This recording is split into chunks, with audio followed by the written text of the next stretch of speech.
Vote শেষ হতেই ইভিএমের নিরাপত্তা নিয়ে বড়সড় আশঙ্কার মেঘ পূর্ব বর্ধমানে। বর্ধমান উত্তরের বিজেপি প্রার্থী সঞ্জয় দাসের একগুচ্ছ বিস্ফোরক অভিযোগ ঘিরে এবার রণক্ষেত্রের চেহারা নিল গোলাপবাগের ইউআইটি কলেজ চত্বর। প্রার্থীর সাফ দাবি, স্ট্রংরুমের সুরক্ষার নামে আসলে প্রহসন চলছে এবং নেপথ্যে রয়েছে গভীর ষড়যন্ত্র। সঞ্জয় দাসের প্রথম অভিযোগ, স্ট্রংরুমের প্রবেশপথে কেন্দ্রীয় বাহিনীর বদলে শুধুমাত্র রাজ্য পুলিশকে দেখা যাচ্ছে। দ্বিতীয়ত, নজরদারির প্রধান হাতিয়ার সিসিটিভি ক্যামেরাগুলি রহস্যজনকভাবে অকেজো হয়ে পড়ে রয়েছে। তবে সবথেকে চাঞ্চল্যকর দাবি হলো, রাতের অন্ধকারে বিল্ডিংয়ের ছাদে দড়ি বেয়ে লোকেদের ওঠানামা করতে দেখা গিয়েছে এবং স্ট্রংরুমের ভেতর থেকে শোনা গিয়েছে ভাঙচুরের শব্দ। এই সংক্রান্ত একটি ভিডিও সোশ্যাল মিডিয়ায় ভাইরাল হতেই রাজনৈতিক তোলপাড় শুরু হয়েছে। বিজেপির এই অভিযোগকে অবশ্য গুরুত্ব দিতে নারাজ তৃণমূল শিবির। জেলা তৃণমূল ছাত্র পরিষদের সভাপতি স্বরাজ ঘোষের পাল্টা প্রশ্ন, যদি এমন কিছু ঘটে থাকে তবে বিজেপির নেতৃত্ব কেন তৎক্ষণাৎ দায়িত্বে থাকা অফিসার বা অবজারভারকে রিপোর্ট করলেন না? তবে অভিযোগ আর পাল্টা যুক্তির মাঝে গণনার আগে ইভিএমের নিরাপত্তা নিয়ে সাধারণ মানুষের মনেও বাড়ছে উদ্বেগ।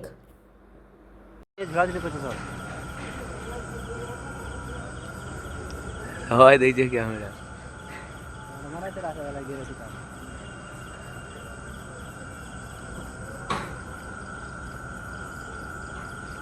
ভেতরে ঠক ঠক করে আওয়াজ হচ্ছে।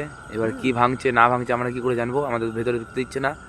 ভেতরে সে 1 ঘন্টা ধরে আওয়াজ হয়ে যাচ্ছে, ঢক ঢক ঢক করে শোনা যাচ্ছে ভিডিওতে। ভালো করে শুনো।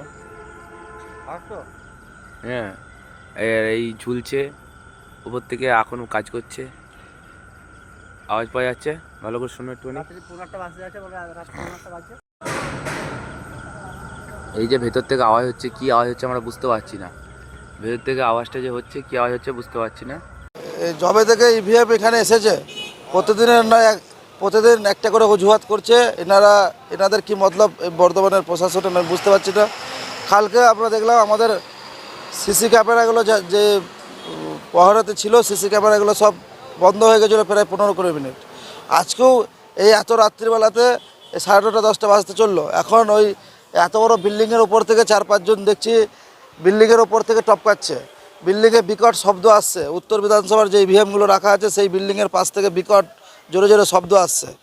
এখানে আমার মূলত সন্দেহজনক মনে হচ্ছে যে উত্তর বিধানসভার যে ইভিএমগুলো রাখা আছে তার পাশে কোনো কন্ট্রাকশন ভেঙে যে ইভিএম ঢোকাচ্ছে না কিনা তার কোনো গ্যারান্টি নেই। কারণ প্রশাসনকে আর বিশ্বাস করা যাচ্ছে না। নির্বাচন কমিশনের কাছে অনুরোধ, আপনারা বিষয়টা একটু নজর দিয়ে দেখুন, নইলে এখানে যে কটি বিধানসভার ইভিএম আছে সেগুলো আর ভালোভাবে গণনা হবে বলে আমার মনে হচ্ছে না। আমি অভিযোগ মেল করেছি, নির্বাচন কমিশনকেও মেল করেছি, সিও দপ্তরেও মেল করেছি, ভিডিও সহ। ভিডিওতে আপনারা দেখুন যে 4-5 জন কীভাবে বিল্ডিংয়ের ওপরে উঠছে। এই যে এখানে আছে, এইদিকে 2 জন আছে, বিল্ডিংয়ে কীভাবে উঠছে, এই রাত্রিবেলাতে বিল্ডিংয়ে কেন উঠবে, কারণটা কি, এইটা বিষয়টা জানার আছে। এই লোকগুলো কারা? আমি ডিএম ম্যাডামকে ফোন করেছিলাম, উনি ফোন ধরেননি।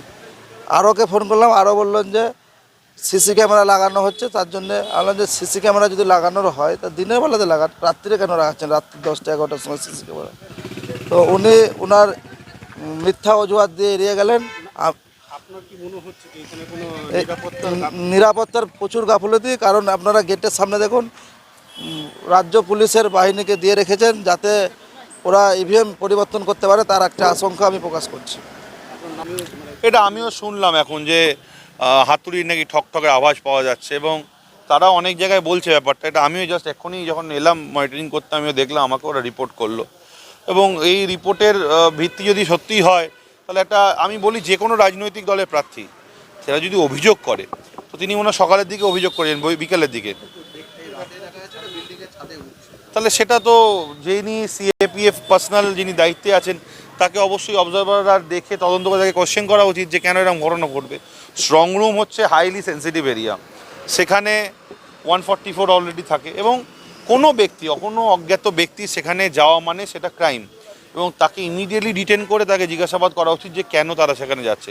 আমরা তো বারবার বলছি যে ভেতরে কি হচ্ছে। আপনারা গতকাল থেকে দেখছেন যে ভিডিও ফুটেজে নানান অভিযোগ বিভিন্ন দল থেকে আসছে, আমাদের দল থেকে আসছে। তো আমরা তো বিভিন্ন জিনিস অ্যাড্রেস করছি, আমরা সেগুলোকে রেস করছি, কিন্তু সলিউশনটা কোথায়, এটা আমার বড় প্রশ্ন। মানে আমি উত্তরটা চাই যে এই প্রবলেমগুলোকে কারা সলিউশনটা বের করে দেবে। প্রথম অভিযোগ হচ্ছে, যেখানে নির্বাচন কমিশন বারবার বলছেন যে ট্রান্সপারেন্সি এবং স্বচ্ছতা মেনটেন করে ভোটের সব কিছু প্রক্রিয়া চালানো হচ্ছে এবং তাদের পক্ষ থেকে যে সকল উদ্যোগ নেওয়া হয়েছে সবকটাই। কিন্তু আমরা এখানে সকাল থেকে দেখলাম যে আউসগ্রামের সিসিটিভি যেখানে স্ট্রং রুমে মনিটরিং যে সিসিটিভি রুম করা হয়েছে, যেখান থেকে আমরা স্ট্রং রুমের ভিডিও দেখতে পাচ্ছি যে কী অবস্থায় থাকছে। 3:45 থেকে 3:47 অ্যাপ্রক্সিমেটলি এই টাইমিংয়ে ক্যামেরা বন্ধ হয়ে যাচ্ছে। গতকালও একই জিনিস হয়েছে, ক্যামেরা 4-5 মিনিট বন্ধ ছিল। আজকেও বিকেলবেলা একই ঘটনা ঘটেছে। এবং সবথেকে মজার বিষয় হচ্ছে, এখন আমি যেটা দেখলাম যে ভাতার বিধানসভার যে মনিটরিং ডিসপ্লে, সেখানে সিসিটিভি ডিভিআরের যে টাইমিং ইন্ডিয়ান স্ট্যান্ডার্ড টাইমিংয়ের সাথে তার 2 মিনিট অ্যাহেড, মানে ইয়ার রানিং 2 মিনিটস অ্যাহেড। আমার যদি এখন 10টা টাইম হয়, সিসিটিভিতে দেখাচ্ছে 10:02। এবং সাইমালটেনিয়াসলি এটা বর্ধমান উত্তর বিধানসভা ক্ষেত্রেও সেম হচ্ছে। ওখানে যদি আমার টাইমিং 10টা হয়, ওখানে দেখাচ্ছে 10:01। মানে রেকর্ডেড টাইম 1 মিনিট আর 2 মিনিট রেসপেক্টিভলি অ্যাহেড চলছে, মানে আগে চলছে। এটা সর্বোচ্চভাবে আমি যদি ধরে রাখি টেকনিক্যাল গ্লিচ, তো এই দায়ভার তো কর্তৃপক্ষকে নিতে হবে যারা নির্বাচনটাকে স্বচ্ছভাবে করাচ্ছেন আর যে যিনি নির্বাচনের দায়িত্বে আছেন। আমার মনে হয় এই প্রশ্নের আমরা তো বারংবার এটা রিপোর্ট করলাম, আমি নিজেও আরও সাহেবকে জানালাম যে এরম সমস্যা হচ্ছে। তো সমস্যা তো জানাচ্ছি, কিন্তু তার এই সমস্যাটা বিকেল 4টের সময় জানানো হয়েছে, কিন্তু তারপর তো এই সমাধান তো খুঁজে পাওয়া যাচ্ছে না, এখনও পর্যন্ত একই আকারে রয়েছে। গতকাল যখন 4-5 মিনিট চলে গেছে ক্যামেরার ডিসপ্লে, তখনও জানানো হয়েছে কোনো টেকনিশিয়ান নেই। প্রথমত সিসিটিভির কোনো টেকনিশিয়ান থাকা দরকার, যখন একটা মেশিনারি চললে যে কোনো সময় টেকনিক্যাল গ্লিচ হতেই পারে, এটা আমরাও মানি। কিন্তু সেটাকে ইমিডিয়েটলি অ্যাড্রেস করবে, সেটাকে দেখবে, সেটাকে সলভ করবে, তার জন্য একটা রেসপেক্টিভ টেকনিশিয়ান 24 ঘন্টা থাকা দরকার। ওখানে ভেতরে কোনো সিসিটিভি টেকনিশিয়ান নেই। অবশ্যই নিরাপত্তার গাফিলতি তো অবশ্যই আমরা বারবার অভিযোগ জানাচ্ছি, আমাদের দল অভিযোগ জানাচ্ছে, কিন্তু অভিযোগটাই তো জানাচ্ছি, এর সলিউশন তো কিছু বোঝা যাচ্ছে না, হচ্ছেটা কি? ডেফিনেট নিরাপত্তার গ্যাপ রয়েছে। আমি আপনাকে তো এই অ্যাহেড বললাম 2 মিনিট, ধরুন আমি আজকে 2 মিনিট, তো আস্তে আস্তে 5 মিনিট হতে পারে, 10 মিনিট হতে পারে। এই 10 মিনিট টাইমিংয়ের ডিলেটা, মানে 10 মিনিট আগে রেকর্ডিং হচ্ছে আর এখন 10 মিনিট আমরা পিছিয়ে যে সময় মানে বর্তমান সময় বাস করছি, তো সেই সময় যদি কোনো অঘটন ঘটে, সেই টাইমিংটা তো কোনোদিন মিলবে না রেকর্ডিং টাইমের সাথে। তাহলে এটা পরবর্তী ক্ষেত্রে যদি ধরুন এরকম কোনো একটা বড় ঘটনাও ঘটে, আমরা যদি কোটা আইনতভাবে চ্যালেঞ্জ করি, সেই চ্যালেঞ্জটা তো সেখানে স্টে করবে না, কারণ 10 মিনিট টাইমিংটাই তো ল্যাপস হয়ে যাচ্ছে।